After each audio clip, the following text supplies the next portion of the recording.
Nah di situ saya bilang, oh ini orang ini di publik mau dapat namanya, tapi di dalam kita ditekan. Yang negor siapa? Pak Jokowi. Langsung ke Sudirman. Oke. Sudirman Said memberitahu saya. Oke. Nah saya dipanggil saya lapor ke Pak JK. Ya. Dia bilang ini orang menurut presiden itu apa? Dia bilang ini orang kuat semua di baliknya. Kita nggak mau, kita harus lawan. Ya. Sampai saya menyatakan saya rela dihilangkan oleh kekuasaan demi membongkar kasus. Saya katakan gitu.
Saya melihat bahwa kita tahu 2014 Jokowi menjadi presiden. Siap. Tetapi di akhir-akhir masa pemerintahan Jokowi, bahkan di pertengahan, Puang sepertinya sudah tidak happy. Ya. Dan kelihatannya ingin gabung dengan kubu yang satunya. 2019 ketika terjadi rematch gitu ya. Kenapa? Padahal kan waktu itu Puang masih eselon 1. Yep. Masih menjabat sebagai komisaris Bukit Asam itu yang grade berapa? B plus? A itu. Ya kan? Dulu tantiemnya itu waktu itu 2M lebih. Wah, 2M lebih. Saya aja di Jasa Marga mentok-mentoknya cuma 1M doang ya. Coba bisa diceritakan ini karena ini sepertinya sudah membuka insting politik Puang karena setelah itu menjadi tim Anies dan lain sebagainya. Silakan Puang. Jadi 2014 memang kan saat itu masih PNS. PNS kan nggak boleh menjadi tim sukses. Tapi di balik layar saya karena pasangan dengan Pak JK, Pak Yusuf Kalla. Itu. Nah, Pak Yusuf Kalla salah satu patron politik saya.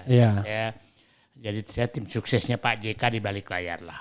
Membantu semuanya. Nah terus dan saya lihat bahwa sampai 2016 Pak Jokowi itu di jalan lurus loh. Terlihat dari menteri-menteri yang diangkat. Ada Rizal Ramli, Sudirman Said, Anies Baswedan, Ferry Musilal Baldan, itu aktivis-aktivis yang lurus, ya kan, yang punya. Rini Sumarno juga track recordnya bagus, iya kan. Orang-orang yang masih ini. Nah, pada saat reshuffle pertama, kok ini nggak benar orang ini. Tapi sebenarnya saya muncul kecurigaan tuh pada saat kami sedang bongkar Papa Minta Saham. Papa Minta Saham 2015. Ya. Nah. Itu kan ribut sekali. Dan saya dengan Pak Sudirman Said betul-betul ini harus dibongkar. Oh waktu itu posisi saya Puang, staf khusus menteri ESDM. Dan yang semua dokumen tentang Papa Minta Saham di kantong saya.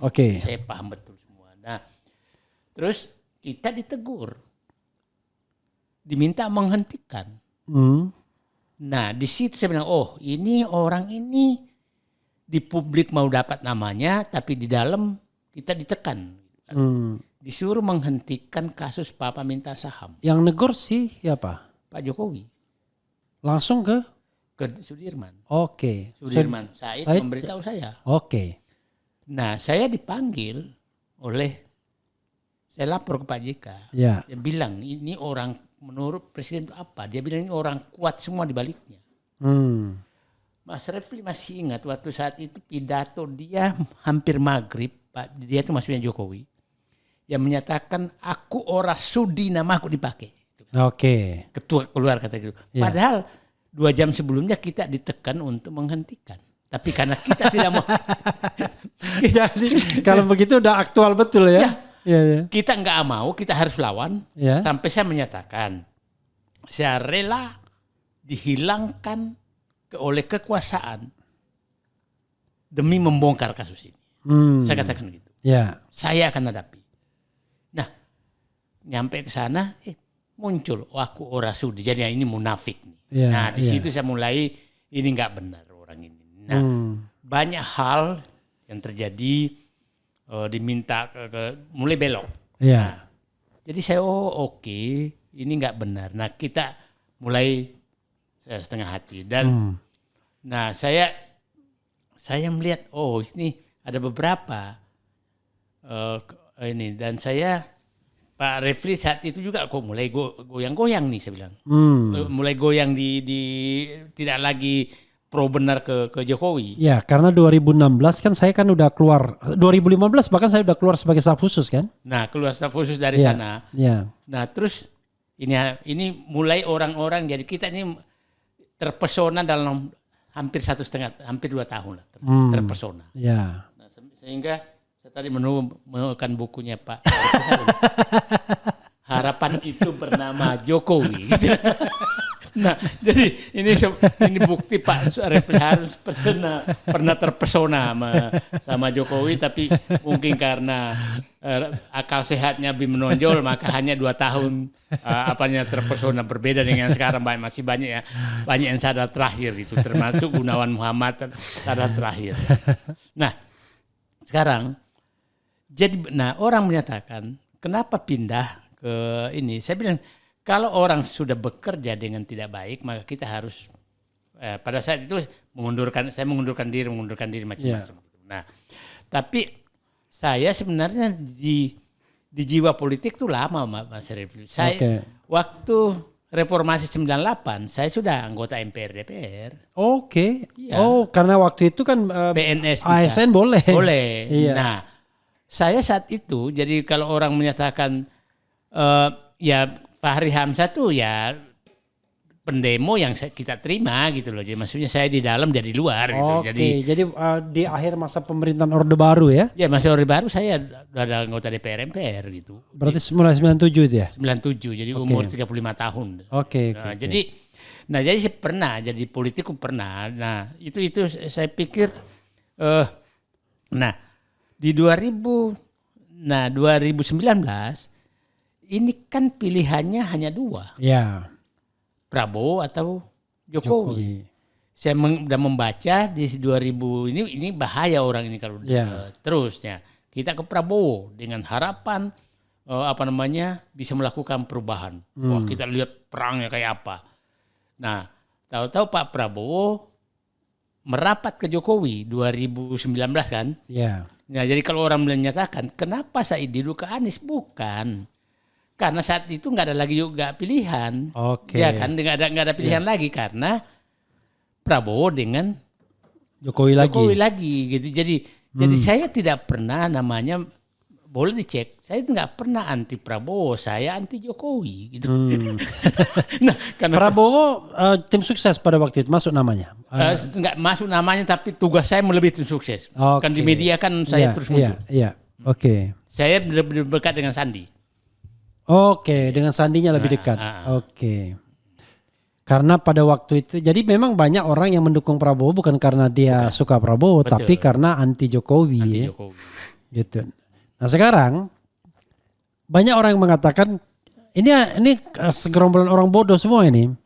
Dulu tim Prabowo semua, tapi begitu ada Anies, balik ke Anies semua. Banyak kan tokoh kayak Habil Marati, mungkin Puang Said Didu, kemudian banyaklah orang-orang lainnya termasuk Habib Rizik dan lain sebagainya.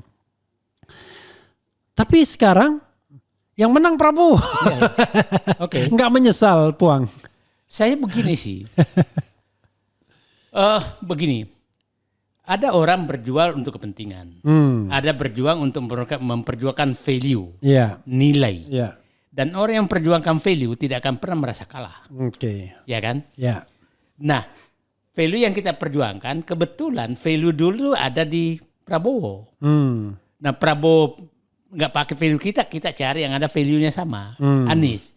Nah, sekarang apakah Anies menang? Apakah value itu hilang? Jadi penegasan itu adalah value Prabowo hilang ketika dia gabung sama Jokowi. Oke. Nah, value itu hilang, gabung Jokowi. Malah menurut saya terdegradasi sangat jauh. Nah, pertanyaan saya sekarang adalah apakah Prabowo bisa kembali dengan value-nya? Yang saya selalu menyatakan, saya dengan beliau itu saya ada 5 value Pak Prabowo yang saya pahami. 1, dia punya patriotisme. 2, punya nasionalisme. 3, punya rasa keadilan. 4 adalah dia punya rasa kerakyatan loh yang tinggi sekali. Yang 5 adalah bahwa dia sebenarnya orang demokratis. Dia demokratis. Nah, saya saksi sejarah Prabowo itu. Bukan jangan sampai orang menyatakan muji-muji. Iya. Waktu mau beli Kiani kertas. Saat itu saya sesmen BUMN. Datang Nelu, Dirut Mandiri. Pak Sesmen, ini ada yang mau membeli utangnya PPN di Kiani Kertas. Siapa? Pak Prabowo.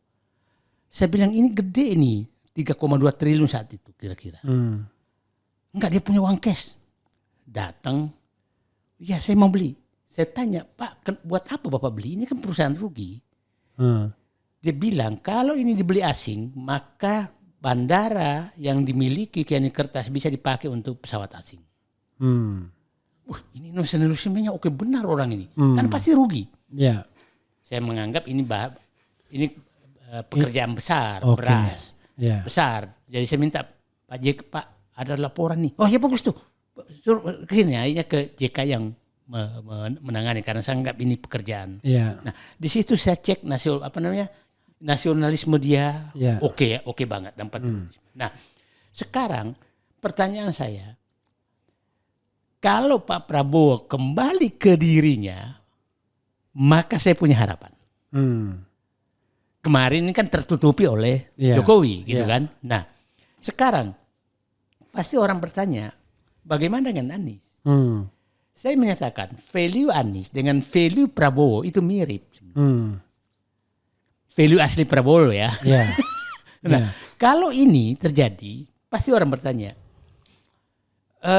Dan saya agak percaya Pak Prabowo muncul value-nya kembali dengan dirinya dengan secara belum ini menolak IKN tanda kutip. Nah, itu Buang sudah pastikan IKN itu tidak akan lanjut.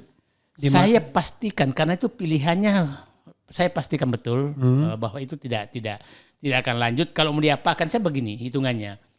Ini kan udah terbuang 72 triliun. Ya kan?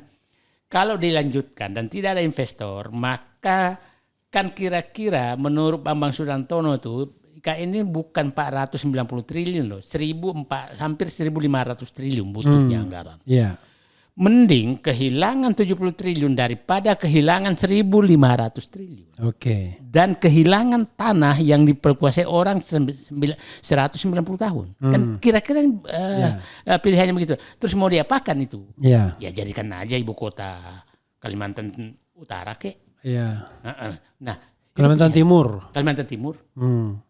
Jadi kalau saya sih dihadapkan, dan Pak Prabowo sepertinya memahami itu. Yang kedua, saat pembahasan tentang UKT, biaya UKT mahasiswa, kan dia menyatakan langsung kalau perlu gratis. Artinya sudah muncul rasa yang kita harapkan kerakyatan itu. Nah, jadi terus muncul pernyataan kan, buat apa bangun jalan tol, buat apa bangun IKN kalau negara tidak aman. Ya, jadi saya lihat mulai muncul pribadinya gitu. Itu jadi kalau saya menyatakan jauh lebih berharap saya Pak Prabowo, kan begini, kita harus ini juga Pak Mas Refli, ini politis benar. Mungkin bisa salah saya. Kita tahu bapaknya dia kan Pak Sumitro Joyokusumo kan sosialis. Partai PSI, bukan PSI sekarang, Partai Sosialis Indonesia gitu kan. Yang diambil Pak Harto kan.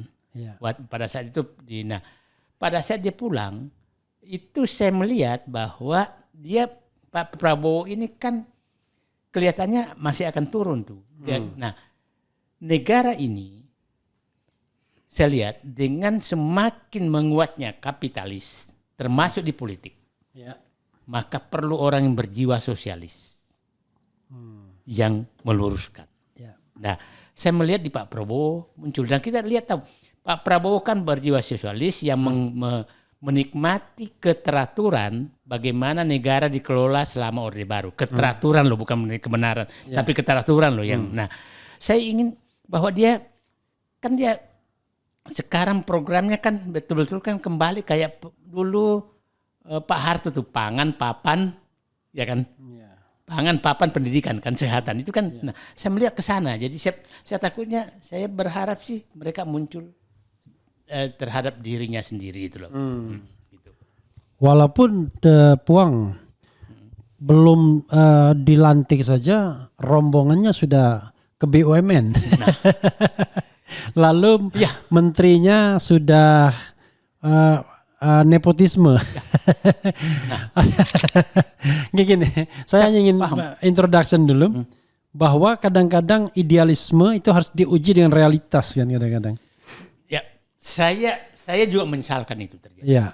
Saya menyesalkan itu terjadi sampai saya berpikir sekarang di titik yang puncak pemikiran saya, apakah para tokoh, para jenderal, para pimpinan parpol itu masih punya patriotisme, masih punya nasionalisme, masih punya integritas, masih punya etika dan moral mengelola negara ini. Itu yang ada di pikiran saya. Nah, pertanyaan saya adalah tadi kan langsung banyak sekali nih yang dimasukkan ke BUMN. Akhirnya saya juga jadi berpikir kembali, ini apakah saya tidak kecewa terhadap harapan saya terhadap Prabowo dengan 5 modal tadi.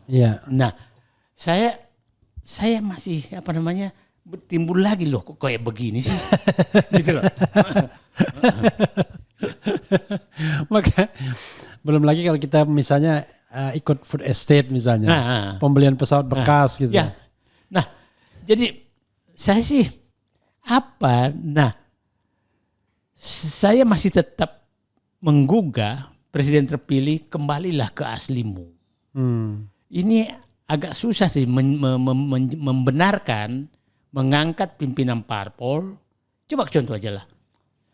Komut PLN, Agus Marto tuh kurang apa? Baru setahun udah diganti gitu kan. Iya kan? Nah, ini kan lucu gitu loh. Nah, diganti orang yang dekat sekali dengan Pak Prabowo. Jadi akhirnya harapan saya mulai kemarin tuh kok kayak begini. Kalau wakil menteri itu saya masih memaklumi karena itu kan pengganti tim transisi aja. Jadi tapi keluarga. Ya. Nah, itu yang problemnya. Jadi sekarang saya pikir saya masih ingat betul perkataan Pak JK. Apakah ini politik sayang anak, sayang keluarga? Apakah negara ini akan bubar dengan politik sayang keluarga? Karena semua sudah begitu, ya kan Pak? Tunjukkan orang yang berkuasa itu hanya mikirkan anaknya, mantunya, saudaranya, ya kan? Ini kan yang dan kadang-kadang dilulukan orang sekitarnya kan? Ya. Kan seperti misalnya macam-macam lah, Zulhas, tiba-tiba Zita Anjani, ya kan? Ya. Tuh, kemarin nggak ada hujan, nggak ada angin, Budi Jiwandono. Ya. Jadi ini ada, ini atau ini. Sarah, ini Sarah Joyo Hadi. Jadi perlu kita suarakan apa ya? Sekarang ini jangan sampai negara jatuh ke komplotan pengelolaan negara yang berbasis sayang keluarga.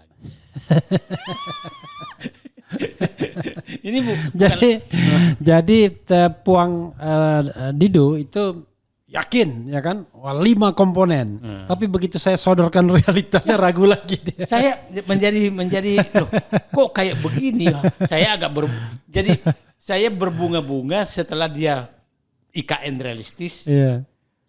Mohon maaf aja tentang mau mengevaluasi makan siang gratis juga saya senang loh. Karena pemimpin yang berani mengoreksi dirinya itu jauh lebih bagus daripada pemimpin yang cari popularitas atas pengorbanan rakyat. Itu kan saya lebih menghormati. Loh, tapi kok kemarin nih kok baru beberapa hari kok bertubi-tubi hanya mengangkat orang sekitarnya itu yang menjadi. Loh. Dan bertubi-tubinya di perusahaan backbone semua kan? Iya. Pertamina, komodnya Main ID dan lain sebagainya. Jadi semua tim sukses itu kayaknya belum lagi DPA. Ya. Jadi ya udahlah. Saya gimana lagi tugas kita adalah mengingatkan beliau karena beliau adalah presiden terpilih. Nah, ya saya hanya selalu menyatakan Pak Prabowo kembalilah ke jati diri asli yang saya kenal. Terakhir Daeng ya. Apa orientasi politik Daeng Puang ke depan? Apakah mau masuk partai politik atau bagaimana? Silakan Puang. Saya begini. Orang selalu menyatakan kenapa sih Said Didu nggak mau masuk partai politik? Selama partai politik seperti sekarang, saya tidak bisa menjadi anggota partai politik. Kenapa? Karena saya tidak bisa, kalau tidak sesuai hati nurani saya, pasti saya lawan. Nah sementara parpol kan harus tunduk kepada ketua umum, apapun kata ketua umum. Nah ketua umum sekarang, mohon maaf aja, sistem politik kita nggak tahu dia jualan kemana. Siapa tahu saya udah dijual, saya nggak tahu bahwa saya udah dijual gitu kan. Nah itu yang saya nggak bisa. Nah yang kedua bahwa memang menurut saya tidak kurang juga kalau kita di luar Mas, nggak apa-apa. Itu banyak orang melakukan perbaikan dari luar kok. Nah saya kasih contoh lah. Kalau saya partai politik, maka saya nggak bisa lagi mengkritik mungkin Pantai Indah Kapuk karena saya nggak tahu, siapa tahu ketua saya udah ketemu pemiliknya kan, tukar tambahnya sama siapa kan nah, jadi ya udahlah, izinkan saya tetap manusia merdeka saja. Oke. Politik saya adalah politik kenegaraan, politik kerakyatan, politik kebangsaan, itu saja. Oke, sobat era sekalian, nggak terasa ya kita panjang karena memang sengaja saya ingin mengorek dari tokoh-tokoh politik termasuk Puang Said Didu. Jadi mulai dari Pantai Indah Kapuk, kita ngomong tentang BUMN, terakhir kita ngomong tentang politik Prabowo dan Jokowi. Terima kasih Puang, mudah-mudahan ini nanti bermanfaat ya, paling tidak sebagai semi biografi seorang Said Didu. Wassalamualaikum warahmatullahi wabarakatuh. Waalaikumsalam warahmatullahi wabarakatuh.